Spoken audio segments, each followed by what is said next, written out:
$100ก็ขอบใจหลาย2 ล้านกีบเนาะ เนาะ บ่ได้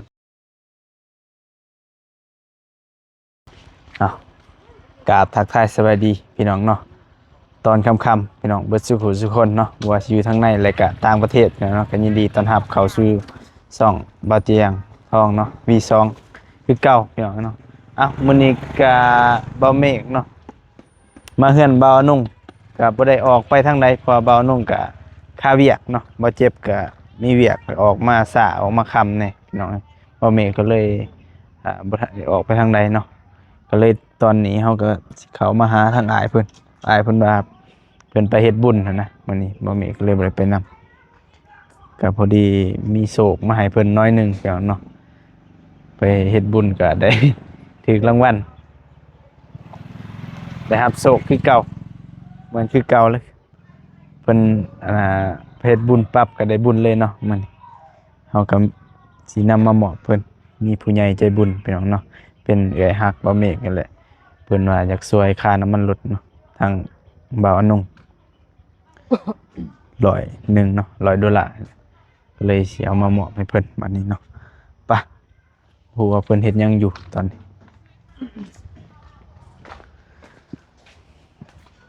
สบายดีเด้อเฮ็ดหยังประธานเมื่อย เมื่อย ขี่รถเมื่อย ขับรถมาฮอดดนแล้วบ่ ประมาณตอน4 โมงแหละตอนน้องโทรเด้เสร็จนั่นแหละ อ๋อ อ้ายก็เมื่อยนอนก่อน เซตนัดเพิ่นไว้เพิ่นเนาะเพิ่นมาฮอดเลยบอกใน ได้ เด้อ เห็นปุ๊บเลยก็ตึบเลย นอนเลย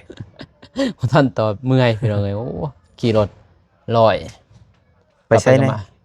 ไปแต่วัดนั่นแหละทำบุญแล้วก็ไปนั่นเด้ไอ้หยังพอดีก็จะไปเขาเลยพักโอเคนิก ออร์แกนิกอ๋อ ไปไปเลย มานั่ง นั่ง ก่อน ในนั่งในพี่น้องเลยถ่ายคลิป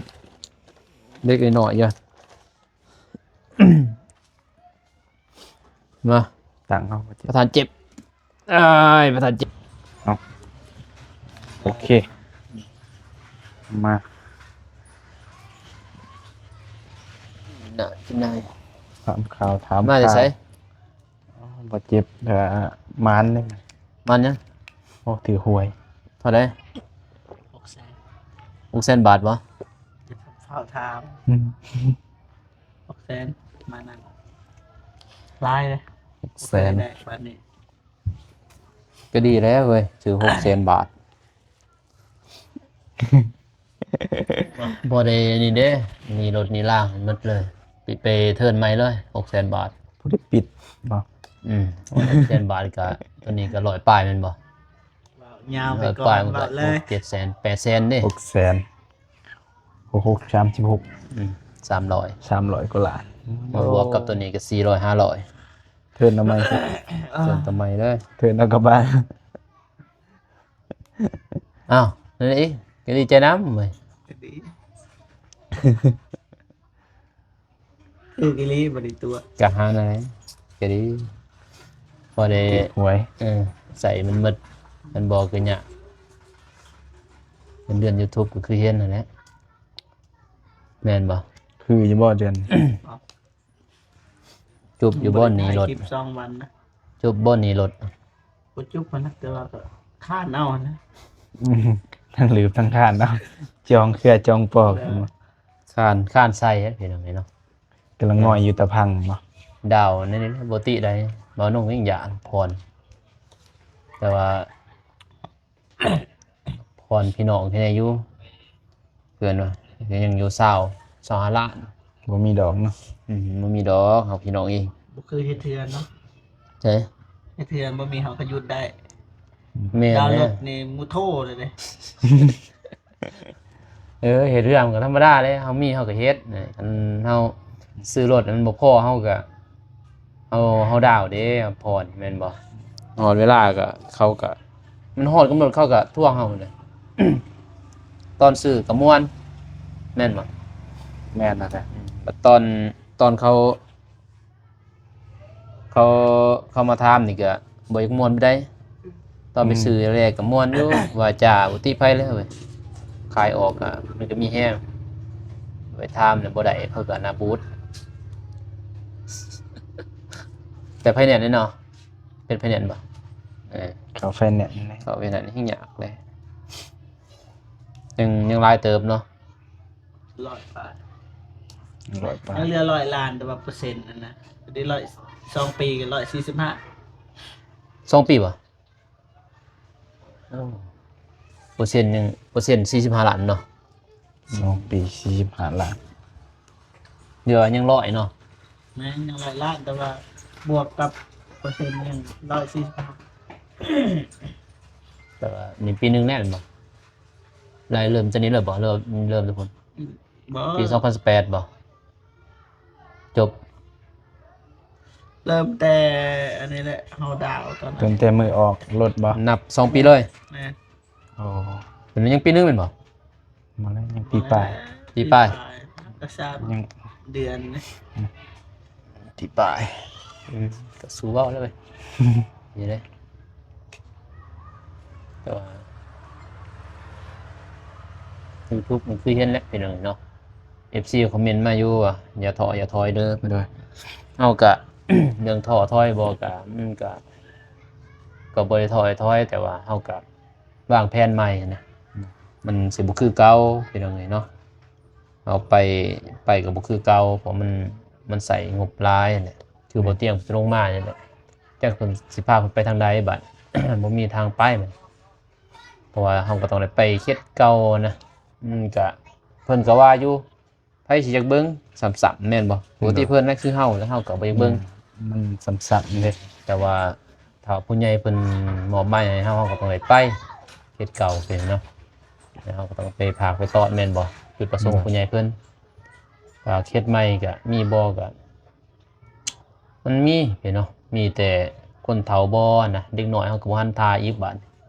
เด็กน้อยก็ประมาณ5-6 ปีเนาะบ่กล้าทาอีกบางคนเฒ่าเพิ่นก็บ่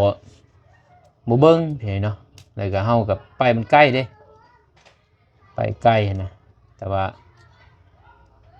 มันถ้าบ่มีวิวคือเฮาฮู้ได้แม่นบ่เฮาต้องได้เงินจากวิวไปเนาะโฆษณานะเฮาบ่มีเงินบ่ได้มีเงินสนับสนุนเลยจากผู้ใหญ่เพิ่นเฮาบ่มีว่ามีเคยมีบ่ตะกี้ก็มีอยู่ก็บ่ลงบ่หลายแต่พอเฮาก็มันแบ่งเบาแน่แม่นบ่จากรายได้เนาะ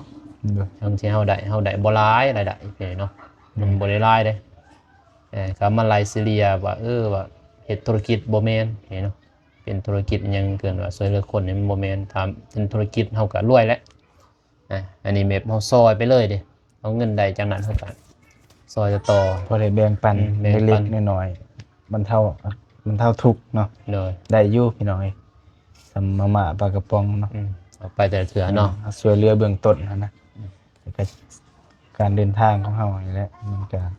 เฮาใส่ใจตัวนั้นเนาะ แต่ว่าไปใกล้ก็ไปได้พี่เนาะแต่ว่ามันใส่จ่ายแหละนอนอยู่รถอยู่ล่างก็มันเป็นไปบ่ได้แม่นบ่ไปใกล้พูดแล้วเจอก็ลืมดักจึงเนาะดักจึงก็บ่มีได้พี่เนาะแต่คนถูกเวลาก็คือทางแข้งเซกองอยู่ภาคใต้นี่ก็คืออยู่ทางเมืองกะลึมพี่เนาะถูก เขตกันดาร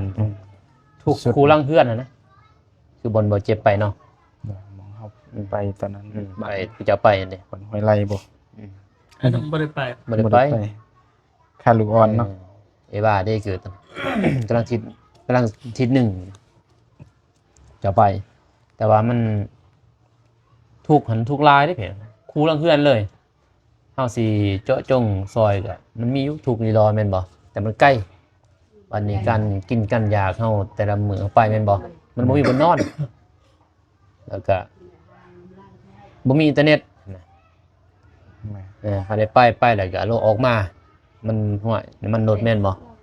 ไปออกแต่ตอนนั้นบ่เตียงเพิ่นได้ เพิ่นก็มี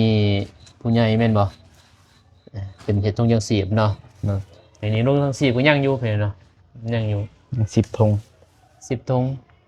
ธงก็คอย จ่ายว่านี้เนาะ จ่ายก็จ่าย เข็มทาง ยุงลายแต่ได้คนเงียบก็มียุงใหญ่ได้บัดนี้ ไปใช้แน่บัด ก็บ่ได้ไปใช้แหละออกมาค่ำ เสียท่าน้องเมฆเลยเนาะตอนเช้าเห็นท่าน้องเพิ่นแบบซีไม่เมื่อยแล้วก็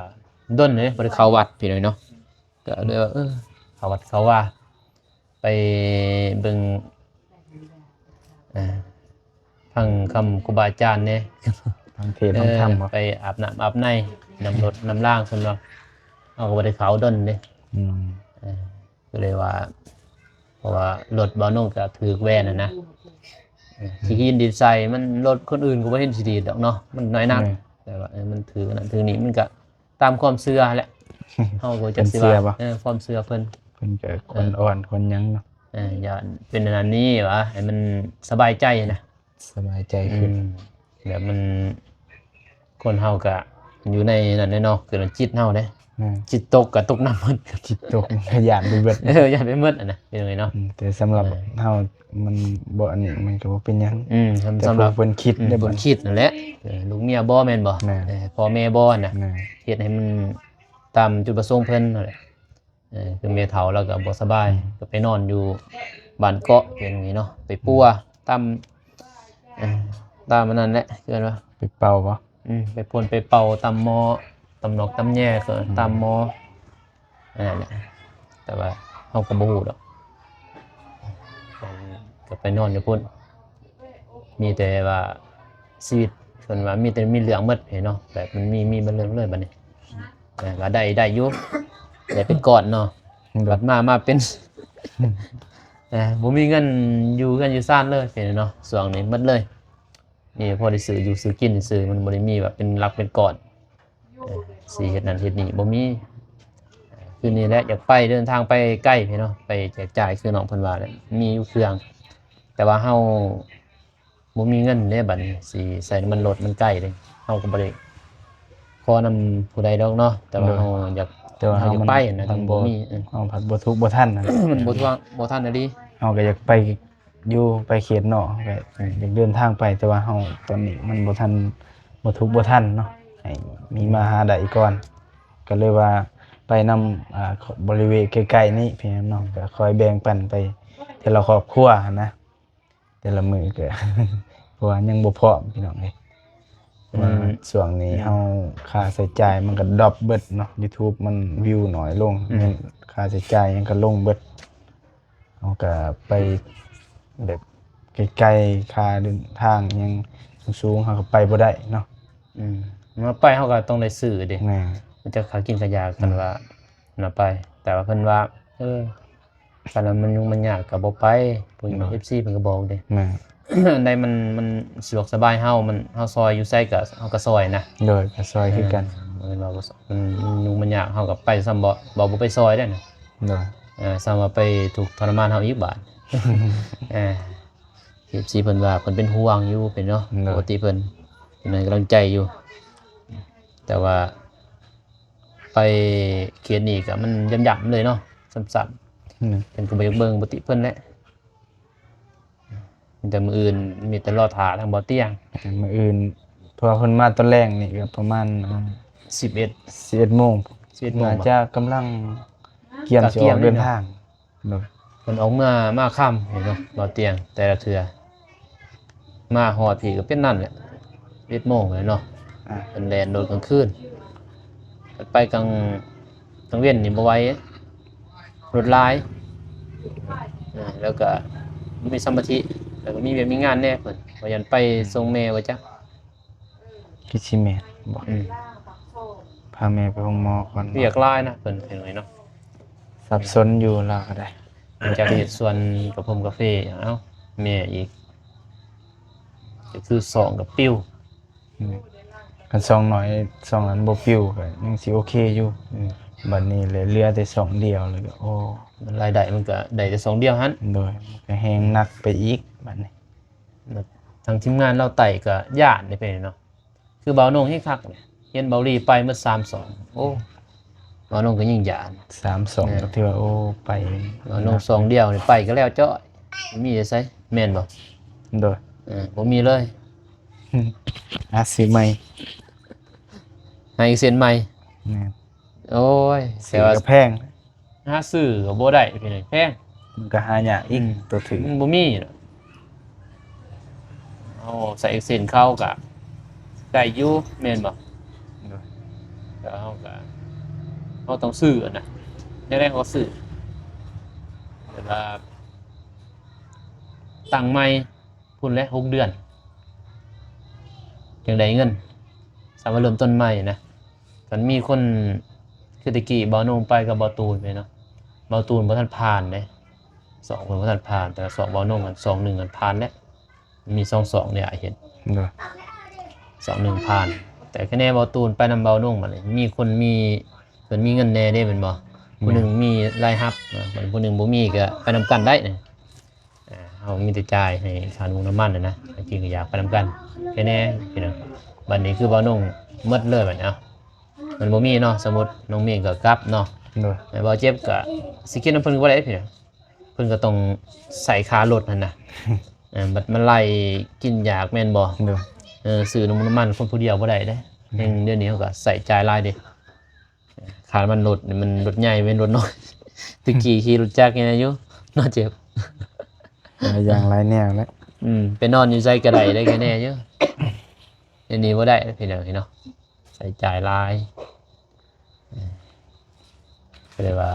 เบิ่งก่อนบ่เตียงมาจะสิว่าจังได๋คือ MC ว่าแล้วอย่าท้อเด้อเพิ่นนะแต่ท้อเรื่องท้อนี่เนาะแต่ว่าถอยบ่ก็ยังบ่ฮู้ตอนนี้ค่อยๆไป ต่อไปเนาะเฮาก็ได้ ใส่จ่ายด้วยเนาะ แม่น เอาบ่ไปก็เพิ่นมีต้นผูกถูกแล้วเพิ่นว่าเขตกันว่าทีมงานปะไผสิซอยก็บึดดอกนี่เนาะสังคมบ่ว่าแต่ว่าบ่นุ่งได้เหมือนแต่ว่าบ่เจ็บบ่หยังแต่ว่าอยู่ในเราไตก็มีได้นี่เนาะบ่แม่นว่าแต่ทีมงานบ่นุ่งกับบ่เตียงมาเนาะแต่อยู่เราไตก็มีนี่เนาะบ่อึดคนซอยเหลือสังคมนะแต่ว่าเพิ่นก็ซอยบ่ซื้อก็มี เด้อ เพิ่นก็ซอยแบบเพิ่นซอยด้วยจิตด้วยใจเพิ่นนะเพิ่นบ่ได้ออกสื่อก็มีเบิดดอกเพิ่นเนาะแต่ละเมืองแต่ละบ้านเพิ่นว่าอยากเป็นห่วงเพิ่นว่าอยากมีคนซอย แม่น มันก็มีหมดอยู่ เอาโอเคพี่น้องเนาะวันนี้ก็พอดีอันนะ กินข้าวหรือบ่ เดี๋ยวแล้ว หึ กินแล้ววังเว้นนี่ โอ้ไปแล้วจะนอนกินข้าวแล้วกลับไปนอนนะนั่งอารมณ์กันก่อนกินข้าวกินน้ำจังมื้อ เอ้ามันก็ มีอะ มีข่าวดีเนาะมาให้เห็นว่าช่วงนี้วิกฤต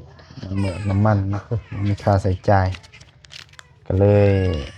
มีเอื้อยฮัก อืม เป็นอยู่อเมริกาแหละเป็นเอื้อยฮักของบ่เมกเนาะก็เห็นว่าไปเวียกไปงานเนาะเติมน้ำเมือกน้ำมันนะพี่น้องเนาะเพิ่นก็เลย ออกกัน ช่วย ให้เกิน เนาะเพอปกติแต่ละมื้อไปก็ออกกัน ออกกันก็บ่ กิน อง ยา เมฆ ปากท้องก็ซอยกันเนาะ มื้อนี้ตอนเสาร์ตอนแรกกันนะต เน อน อะ เสาร์บางทีเบานุ่งตอนแรกน้องเมฆนั่นแหละ เนาะ สลับกันซื้อน้ำมันก็ซื้อออกกันครึ่งเห็นเนาะแล้วไปก็บางครั้งก็ทิศหนึงอย่างเติมเท่านึงอะนะมันก็ประหยัดอยู่รถเนาะ แม่ใครอยู่ว่ารถเพิ่นก็ประหยัด ประหยัดเป็นทิศเนาะ แม่ ทิศป้ายไปแหล้ว ทิศปลายเติมเท่านึง แต่ว่ายั่งบ่เป็นยั่งอยู่อะนะแต่ ก็ ว่า ได้ทิศ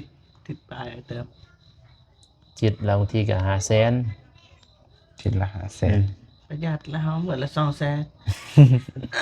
เพราะว่ามีน้ำมันเด้มันอยู่เลยนะเขาเติม500,000มันก็ยังเห็นเนาะแต่ว่าโต๊ะขีดแดงคือเจ้าก็บ่ไหวเด้ก็มือ200,000นี่ เต็มกูมือ เต้นคู่มือได้ ส กั อน ง นะ แสนทิศหนึงก็ล้านสี่ล้านปลายแล้วบ่ แต่ก็ว่าประหยัดอยู่เพราะว่าเฮาขี่ไปตอนนั้นเนาะแต่บ้านน้องเมฆแม่นบ่ลงมาบ้านน้องพินแล้วเขาไปบ้านกาแฟเนาะ เด้อก ลับมาก็ยังบ่ลงนะบ่ลงบ่ขีดได้ก็ถือประหยัดและ30 40หลักเนาะ ว่าประหยัดอยู่ ขีดหนึงก็ประมาณลิตรหนึงบ่ จังว่าเด้อ 10ลิตรบ่จ๊ะ บ่มีความรู้ปานใด แม่นแล้วขีดละ10ลิตรประมาณขีดละ10ลิตร เด้อ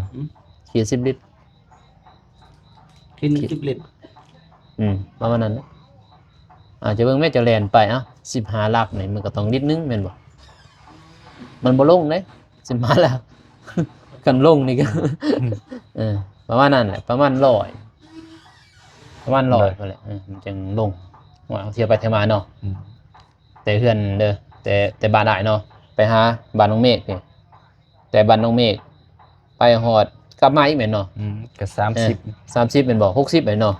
กลับไปกลับมาเนาะ บ่30 30บ่15ฮอดพุ่น 10เหมือน20หลัก 20กับ40เนาะ40ไปฮอดบ้านกาแฟ 30ปลายนี่ แต่นี่ไปฮอดบ้านกาแฟ ไป ได้ กันมาปะ ก็ไปก็มา60ปลาย70 80 70ก็เข้าบ้านกระดอนเด้ วันกัน เข้าบ้านกระดอนออกใหม่สันมาผีเนาะประมาณ80 90นั่นแหละบ่ลง100ป้ายไปแล้วจังลงขีดนึง แล้วไปชิ้นหนึงอ้าวก็พอดีกับพอได้เติมน้ำมันเนาะ เนาะ 100 ดอลก็ มันขอบใจหลาย 2 ล้านกีบ เนาะบ่ได้ไปนำกันนั่นแหละ โดย เพราะว่าทางบ่เมกกับไปนํกันเนาะบ่เจ็บ แต่ว่าเตียงมานี่ก็ พอได้ไปนํกัน บางทีขี่นำกันนี่ บ่เตียงมากก็ไปกับบ่ ได้ขี่เอาเตียงนี่แหละนี่นะ เนาะ แต่เพิ่นสิอยู่จังมือบ่ฮู้เนาะ นี่ก็น่าจะบ่โดนปานใดตามเพิ่นว่า มาจอบสวนแน่เดี๋ยวเนาะ มันบ่มีเวียกอะนะมันบ่มี เฮาก็งานบ่หลายแน่ก็สิขึ้นไปทางเหนือแน่พี่เนาะมาเบิ่งสวนก่อนก็ตามเว้ากันก็ว่า ตามวางแผนนั่นบ่ โดยเพราะว่าทางบ่เมกก็ตอนนี้งบก็เหลือบ่หลายเนาะก็เลยเฮ็ดมาลอกตกแตกเฮือนสร้างเนาะงบยังน้อยหนึงคำว่ามันบ่มีเวียกหยังพอจัดการแล้วก็สิไปนํกันเนาะจนกว่าสิมีการมีเวียกทางนี้บ่เมกก็สิได้เดินทางมาคือเก่าเนาะแต่ว่ามีต้องเฮาจำเป็นต้องได้เบิ่งหั้นนะเพราะว่าเฮือนก็แม่นอยู่ว่าให้ทางครอบครัวเบิ่งแต่ว่าเพิ่นบ่ฮู้ได้ว่าเฮามักแบบใด เฮาอาจจะบอกได้อยู่แต่ว่าเพิ่นอาจจะคิดว่านั่นนี่นะมัน เดี๋ยวนี้มันก็แล้วแม่นบ่ มัน แน่นอน สิบ่ได้ใจเฮาแหละ แต่นี่โตมันหนักๆยังโตเฮาสิได้ใจเฮานี่ก็แล้วแม่น แม่ บ่ นแล้วละโบกอิหยังพวกเหลี่ยมพวก มุม เหลี่ยม ประตูอิหยังก็เรียบร้อยเบิดแล้ว มีแต่ว่าให้เขาไปติดตั้งแม่นบ่ แม่น กับ ก็ โตของเอี่ยมสร้างแม่นบ่ แม่น ถ้ามีงบเนาะ โดยคันมีงบต่อไปก็ ยังคิดอยู่ทางเฮือนซ่านบ้านซองก็จักสิเอาเฟดานจักสิเอากะโหลหรือว่าอันนี้เนาะ เพิ่นดีคือไอ้ว่าเนี่ยแต่ว่ามันตัวเฮาคันสินอนก่อนมันก็ติดกระโหลกห้องก่อนนั่นน่ะมีแต่บ่นั่นแล้วก็ที่เพดานห้องก็จบนั่นแล้วนอนก่อน โดย ในบัดหน้าบัดน้ำในเด้ เราก็ติดไว้ถ้าว่ามันอยากเฮ็ดแบบบัดเดียวเลยแล้วเลยเอาเฮ็ดเป็นขั้นเป็นตอนนี่คือว่าที่เพดานก่อนก็ได้แล้วมาติดกระโหลกมันก็บ่เปื้อน โดย เด้เขาได้ทาถอกซาซีเด้ โอ้มันสิเปื้อนลุ่มไหมเนาะ โดย เอาติดกะโหลนี่เปื้อนเบิดเนาะ โดนมันทาเด้ทาอิหยังคือเนาะถ้าว่าเฮ็ดแบบอิหยังแบบรูปบ่ แบบคุ้มแบบยัง แบบคุมรูปเนาะ แบบลุ่ม ใส่เพดานเอาเนาะแบบเพดานเนาะคือ โดย ตีเพดานแบบอิหยังคือใบเพดาน นี่ บ่แม่นไม้เนาะบ่แม่นเป็นไม้ อืม ไม้แพงเด้ไม้ โอ้ใหม่บ่ไหวหรอก ไม้ไม้ซองไม้ซากแพง เพราะว่าซิตี้แบบแผ่นเรียบนั่นแหละธรรมดา เรียบ แต่ เนาะ ว่าเฮาแต่งเป็นลุมเป็นหยังนั่นแหละ ใส่ไฟอิหยังเนาะ แต่ก็น่าจะเบิดหลายประมาณ 200,000พุ่นแหละ เก็บเงินแล้วก็จังมาเฮ็ดนั่นแหละ โดย แต่ว่าเฮาสิไปเฮ็ดเลยมันงานตัวนี้มันงานสำเร็จเลยพี่เนาะ อืม มันบ่แม่นคืองานก่อเด้งานก่อเฮาก่อสำาไรเฮาได้เฮามีเงินเฮาก็ก่อหยุดบัดตัวนี้เขาได้เฮ็ดแล้วเขารับเหมามันแล้วเลยนะเขาเฮ็ดคือพวกกะโหลคือกันก็สิไปเทซ้ำนี้ก่อน มันบ่อยากจับปานใดนะ อืม การเทจุบเลยนะเกิดว่าใส่ติกะโหลแล้วเลยจบ อืม เห็นแบบงานมันสำเร็จเลย ยังคิดอยู่พี่น้องเนาะเก็บหอมรอมริบได้พุ่นแหละจังว่ากันอีกเทื่อนึง 200,000 100ป้าย 200,000ปลายมาจัก 100ไปลาบนั่นแหละทั้งนอกทั้งใน นะนอกก็4-50แล้ว มันก็ใหญ่เติบเด้พี่น้องมันบ่ ใน แม่นน้อย ในก็ในมันก็คูณ2หมดแล้วจากหนอง บ้านนอกเท่าใดเพิ่นบอกตอนนั้น 40บ่หรือ50 50ล้าน บ่40ก็50 50ล้านมันก็โอ้ มันนักมันทางในน่ากลัวได้อเนี่ย แม่นยังวะ เป็นร้อยพุ่นแล้วก็อย่างเนาะ แม่ ทางในเลยสำนันแหละเนี่ย ประมาณ200,000 กว่าบาทพุ่นแหละ จะก็ลง เพื่อสิหา หา เงินได้โอ้200,000 บาทก็บ่ง่าย คืนตลอดได้เครื่องมันสิลงตลอดนะเครื่องมันสิคืนเลยนะพี่น้องบัดนี้งานเข้าหับงวดนี้เนาะคือเดือนนี้เนาะเดือนนี้มันได้แต่80แม่นบ่ เด้อ เดือนหน้าเดือนอื่นมันก็สิขึ้นไปเลยเด้ แม่ มันเฮาก็ต้องหาเพิ่มขึ้นเลยนะ ค่าสร้างก็เพิ่ม โดย วัตถุอุปกรณ์ก็เพิ่ม นี่มันเพิ่มขึ้นตลอด ทางไต่นี่โอ้แพงทุกอย่างแพงแบบแพงกว่าแบบ คือลุงเฮิมบอกเนาะคือลุงเฮิมว่าโอ้สายแห่เพิ่นว่าอยู่หันอยู่บ้านทะเลหรอวะบ่แพงบ่แม่นได้มันหลายเนาะ แม่ อยู่ไกลน้ำโคงน้ำยังแม่นบ่ อืม บ้านเฮานี่อยู่ไกลบ่น้ำคลองก็พูดปากเซเอาว่าเซกว้างก็พูดแม่นบ่ อืม ใกล้เติมแล้วแกขึ้นมาแต่ เดี๋ยว ก็ เพิ่นสิมาหอด แพงน้ำมันขึ้นบัด น้ำมันขึ้นตอนนั้น2ล้าน5ไอ้ซื้อตอนนั้นจ้ะบ่ไอ้ซื้อเม็ดเท่าที่4เม็ดก่อน2ล้าน5พลาดน้ำมันขึ้นเพิ่น5ล้านจำเป็นไอ้ซื้อมาเฮ็ดในก่อเฮือนเป็นนิดนึงแต่น้ำมันก็ไหลหมดมีแต่ว่านั่นก็สิขึ้นนำไปนั่นบ่เตียงเลยบ่ โดยก็สิร่วมกันอีกเทื่อนึงก่อน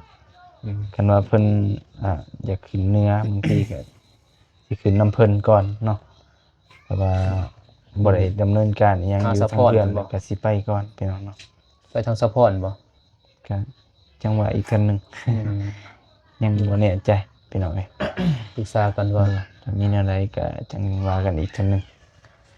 ครับ ส่วนก็บ่ได้ดอกส่วนนี่ โดย ก็แล้วหมดเลย ส่วนเราก็จัดการให้เพิ่นเรียบร้อยเบิดแล้ว สี มีแต่มาจอดมาเบิ่งซื่อ สินั่นสิเนาะ ๆเด้อโอเคก็มีแต่ภาพให้อายขอมขอบใจทาง เอื้อยฮักเพิ่นเนาะจะอยู่เพิ่นอยู่สหรัฐนั่นแหละเนาะ เป็นบอกสื่อบ่ บ่เพิ่นบ่ให้ออกสื่อ โดยก็ทั้งน้องนุ่งก็ขอบขอบใจทั้งเอื้อยอยู่สหรัฐเด้อเนาะที่เมตตาสงสารทั้งน้องนุ่งแล้วก็ทั้งทีมงานนี่เนาะให้ค่าน้ำมันเพิ่นน่ะที่ไปช่วยเหลือสังคมเพิ่นน่ะคนทุกคนยากทั้งลาวใต้เป็นเงินที่ให้กำลังใจทั้งทีมงานนี่เนาะก็ขอให้ทั้งเอื้อยและครอบครัวเนาะจงมีสุขภาพร่างกายแข็งแรงเดินทางไปไสมาไสก็ขอให้แข็งตลอดปลอดภัยของครอบครัวเฮ็ดธุรกิจงานอันใดก็ขอให้ราบรื่นทุกธุรกิจไปไสมาไสก็มีแต่คนหักคนแพงเห็นดูสงสารขอบใจหลายทางเอื้อยที่ซัพพอร์ตทั้งน้องๆอยู่ทั้งลาวใต้ผมขอบใจหลายก็ขอบใจหลายทั้ง เด้อ น้องเมฆเนาะทางบ่าวเจ็บเยี่ยมมาย่างก็ขอให้อยู่ดีมีแห้งในสุขทุกคนทั้งเหนื่อยเด้อสาธุ สาธุเอ้า โดย โอเค พี่น้องเนาะทางบ่เมกก็ขอขอบใจหลายเด้อเอื้อยเนาะที่ว่าช่วยเหลือเนาะทางทีมงานเฮาเนาะมาโดยตลอดนี่ก็ถือว่าเฮาได้ขับได้เคลื่อนไปได้หลายมื้อพี่น้องเนาะซ้ำนี้ก็ถือว่าโยนไปอีกหลายเติบอยู่เนาะ โดย จะได้ก็คอยเอื้อยเนาะอยู่ดีมีแรงเด้อสุขภาพเข้มแข็งให้สุขให้มานเนาะให้ร่ำให้รวยให้ถือหวยเนาะรางวัลที่1เด้อจะได้ก็มีแต่ความสุขเนาะสุขกายสุขใจพร้อมครอบครัวเด้อเพียงใดเด้อเนาะเอ้าทางบ่มีก็ขอบใจเนาะทาง FC ที่คอยให้กำลังใจเนาะเพิ่นก็ให้กำลังใจเข้ามาหลายอย่าท้ออย่าถอยเพิ่นว่ายังมีอีกหลายคนที่ยังรอรับเบิ่งรับชมอยู่เนาะจะได้ก็ ขอบใจเพิ่นหลายๆเด้อเบิดสุขุสุคนเนาะให้อยู่ดีมีแฮงโชคให้มานเนาะให้ร่ำให้รวยมีแต่ความสุขเด้อสิ่งดีๆเข้ามาในชีวิตเบิดสุขุสุคนเนาะเอ้าบ่มีก็สิขอตัวจบคลิปเนาะไปพักไปพรกันเด้อพี่น้องเนาะพอกันใหม่คลิปหน้าสำหรับคลิปนี้สบายดี